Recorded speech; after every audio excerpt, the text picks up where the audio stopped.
नमस्कार मंडळी, मोनिका पाटील ब्लॉगमध्ये मी तुम्हाला सगळ्यांचं मनापासून स्वागत करत आहे.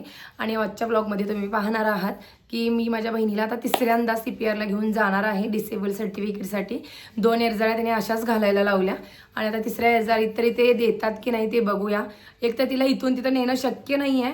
हे सगळं त्या डॉक्टरांना सांगताना त्या लोकांना काही घेणं देणं नाही आहे ह्या गोष्टीची, ते तुमचं तुम्ही बघून घ्या म्हणतात.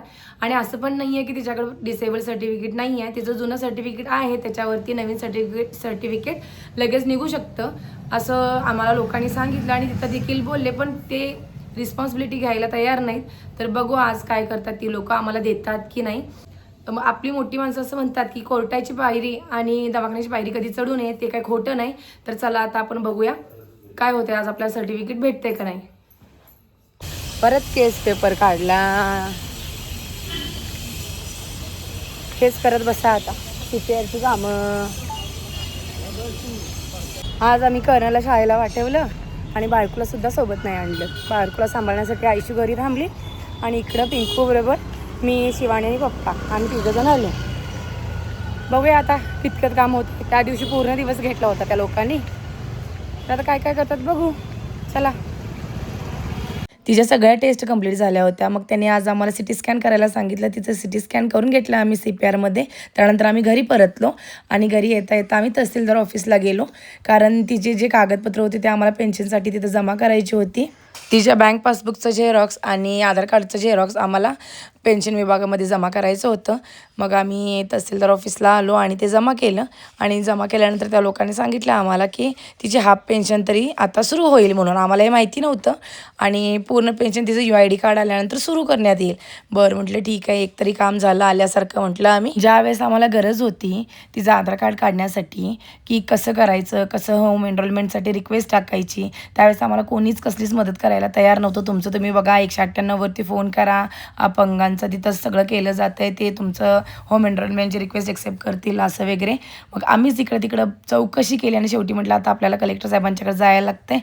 तिथं जाऊन त्यांना सगळी गोष्ट सांगितली आणि अपंगांचं एक एक्सेप्शन असतं हे आम्हाला आत्ता माहिती झालं. आम्हाला जसं माहिती झालं तसं अनेक लोकांना गरज असेल, त्यामुळे मी सांगत आहे की अपंगांच्या एक्सेप्शनमध्ये बसून तिने आधार कार्ड काढून देऊ शकतात आपल्याला. त्यानंतर आम्ही घरी पोचलो आणि आल्यानंतर दोन्ही पिलांना आम्ही जवळ घेतलं आणि बारकं तर काही यायला तयारच नव्हतं. मोठ्यानं पराक्रम करून ठेवला होता, घालाय घेतलेला शर्ट फॅनमध्ये अडकून ठेवला होता, तेच तो सांगत होता आल्या आल्या. त्यानंतर मग बारकं पण जवळ आलं, दोघांना थोडा वेळ जवळ घेतलं आणि रिलॅक्स केलो आम्ही सगळ्यांनीच. बुधवारी आम्ही परत तिला घेऊन निघालो CPRला. ही आता आमची आहे 4थी फेरी CPRची. तर म्हटलं चला आता जाऊया, काय होते बघूया आणि आज तरी डिसेबल सर्टिफिकेट भेटतं का ते. मग आमची गाडी सुरू झाली आणि आम्ही CPRला येऊन पोचलो आणि जे काय आहे त्यांची फॉर्मॅलिटी त्यांनी कंप्लीट केली गेटवरती आणि मग आम्ही आत गेलो. आल्यानंतर सगळ्यात पहिला आम्ही डीन साहेबांना भेटायला गेलो आणि आमच्यासोबत आमचे काका आणि एक गावातले काका होते, त्यांना आम्ही दोघांना घेऊन आलो होतो आणि म्हटलं पहिला त्यांना भेटायचं आणि मग पुढचं आपण काम करायचं. आणि ह्याच्या आदल्या दिवशी आम्ही जाऊन मुश्रीफ साहेबांना भेटून आलो होतो. सरस्वतीमध्ये सगळं काम सरस्वतीमध्येच आहे असं बोलल्यात. सरस्वतीवाले दाद देत नव्हती, तर बघू आता काय काय करतात ती लोक. फक्त पर्सेंटेज राहिले होतं, पर्सेंटेजसाठी या लोकांनी 4 वेळा अर्जाऱ्या मारायला लावल्या आम्हाला. तर चला बघूया काय काय होतं. सरस्वतीमध्ये आम्ही आलो आणि तुम्ही बघू शकता मुश्रीफ साहेबांनी कॉल केला होता आणि मुश्रीफ साहेबांच्यातर्फे आलो आहे म्हटल्यानंतर इथली यंत्रणा सगळी हल्ली होती. जी डिले प्रोसेस होती ती फास्ट चालली होती. सगळे तुमचं कुठं काय अडकले असेल ती लोक आम्हाला विचारत होती, मग आम्ही त्यांना सगळं सांगितलं. मुश्रीफ साहेब आम्हाला म्हटले की जी काही प्रोसेस आहे ती तुम्हाला करायलाच लागणार आणि आता नियम सगळं बदलल्यात, खूप नियम स्ट्रिक्ट केल्यात आणि अपंगांचं सर्टिफिकेट आता सहजासहज निघत नाही, कारण बोगसबाजी खूप झालेली आहे त्यामुळं. आणि जी काही प्रोसेस आहे ती तुम्हाला करायला लागणार. आमच्या सगळ्याच टेस्ट क्लिअर होत्या आणि आम्ही जी काही प्रोसेस करायची ती सगळीच केली होती, फक्त टक्केवारी राहिली होती.